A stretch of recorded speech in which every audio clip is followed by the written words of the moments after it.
Assalamualaikum warahmatullahi wabarakatuh. Perkenalkan, nama saya Rahman Ditama. Kali ini saya akan menjelaskan tentang materi alkali.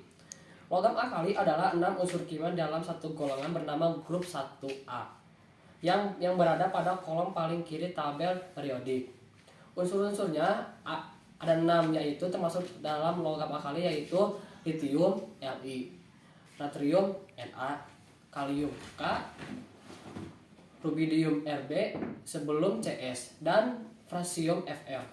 Jika tidak pada tabel periodik, terdapat satu unsur lagi pada bagian paling atas, yakni hidrogen atau disebut H. Namun, hidrogen tidak termasuk logam alkali karena merupakan unsur gas. Keseluruhan elemen dalam grup ini sama-sama memiliki satu elektron dalam kulit valensi mereka, atau bisa disebut elektron valensi tunggal. Dan jika ingin tahu tentang unsur-unsurnya, ada di sini: lina, robik, kawin, cemas, frustasi. Baik, saya akan melanjutkan penjelasan yang sudah diberikan oleh teman saya tadi, Rahman, ke penjelasan yang kedua, yaitu sifat-sifat logam alkali.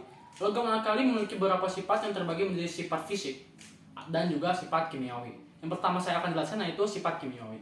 Yang pertama adalah konduktivitasnya tinggi. Logam alkali memiliki konduktivitas tinggi, thermal dan listrik yang tinggi. Dalam artian logam alkali dapat dengan cepat menghantarkan panas dan listrik. Jadi di sini dapat disimpulkan bahwa logam alkali ini sangat bagus untuk pembuatan kabel. Jadi dia mengalirkan listrik stabil atau konduktor yang baik. Langsung ada reaktif. Logam alkali merupakan unsur-unsur yang sifatnya elektropositif paling tinggi dalam tabel periodik. Ini membuat logam alkali sangat reaktif terhadap berbagai unsur non-logam. Dalam tabel periodik, unsur yang berada di bawah lebih reaktif daripada unsur di atasnya. Jadi si logam alkali ini semakin ke bawah itu semakin reaktif gitu. Litium menjadi unsur yang paling tidak reaktif di antara golongan 1 tabel periodik. Sementara frasium menjadi yang paling reaktif. Langsung ada titik lebur dan titik didih yang relatif rendah. Logam alkali memiliki titik lebur dan titik didih yang terbilang rendah dibandingkan logam lainnya. Ini merupakan akibat langsung dari jarak antara atom yang besar dan kristalnya dan ikatan energi yang lemah. Semakin ke bawah tabel periodik semakin rendah titik lebur dan titik didihnya. Berikut rinciannya. Litium, titik didihnya sekitar 1342 derajat Celcius dan titik leburnya 180,5 derajat Celcius. Langsung ada natrium, titik didihnya sekitar 883 derajat Celcius dan titik leburnya 97,72 derajat Celcius. Lalu ada kalium, titik didihnya 759 derajat Celcius dan titik leburnya 63,38 derajat Celcius. Lalu ada rubidium, titik didihnya 688 derajat Celcius dan titik leburnya 39,31 derajat Celcius. Lalu ada cesium, titik didihnya ada 671 derajat Celcius dan titik leburnya ada 28,44 derajat Celcius. Francium, titik didihnya sekitar 677 derajat Celcius dan titik leburnya sekitar 27 derajat Celcius. Jadi kita di sini dapat disimpulkan bahwa semakin ke bawah tabel periodiknya akan semakin turun titik didihnya sekaligus titik leburnya. Lalu ada yang keempat adalah elektronegatifnya rendah. Logam alkali adalah unsur yang elektronegatifnya paling sedikit, yakni hanya berkisar antara 0,7 sampai 1. Lalu di sifat fisik pertama adalah elastisitasnya tinggi. Logam alkali termasuk logam dengan elastisitas atau keluatan tinggi. Hal ini ditandai dengan mudahnya logam tersebut masuk ke dalam kabel kecil dan menjadi pengantar listrik panas yang efektif. Jadi sangat disarankan kalau kamu ingin membuat kabel, yaitu dengan menggunakan logam alkali. Lalu ada berkilau seperti perak. Secara fisik, logam alkali memiliki penampilan berkilau seperti perak. Kemudian masing-masing logam alkali juga memiliki warna nyala, karakteristik yang berbeda-beda. Yakni merah untuk litium, kuning untuk natrium, ungu untuk kalium, merah untuk rubidium, dan biru untuk cesium.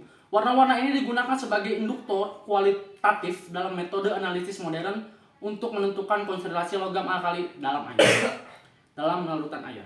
Kepadatan rendah. Logam alkali memiliki padatan rendah dan cenderung lembut sehingga mudah dipotong dengan pisau. Hal ini disebabkan logam alkali memiliki satu kulit elektron lebih banyak dari sebelumnya dan jari-jari atomnya yang lebih besar.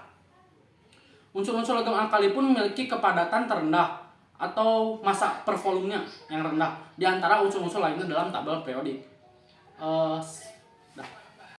Untuk memperjelas sifat-sifat logam alkali ini, di sini kita sudah menyiapkan datanya. Jadi kalian bisa lihat statistik datanya di sini yang lebih jelas.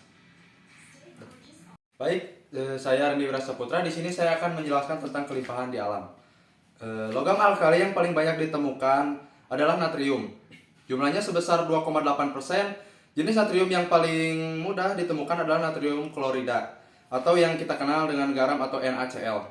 Kemudian unsur kedua yang paling mudah ditemukan adalah kalium dengan jumlah 2,6% di seluruh bumi. Sebaliknya yang paling langka adalah rubidium, litium, dan cesium. Masing-masing hanya berjumlah 0,01%, 0,002%, dan 0,0007%.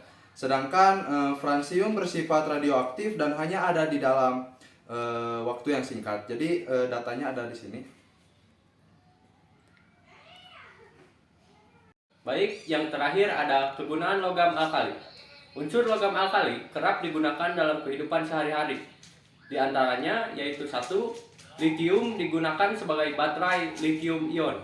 2. Litium klorida sebagai pembersih aluminium. 3. Litium metalik jika dikombinasikan dengan magnesium dan aluminium dapat digunakan untuk memproduksi barang-barang yang sangat kuat namun sangat ringan. 4. Natrium klorida digunakan sebagai garam dapur. 5.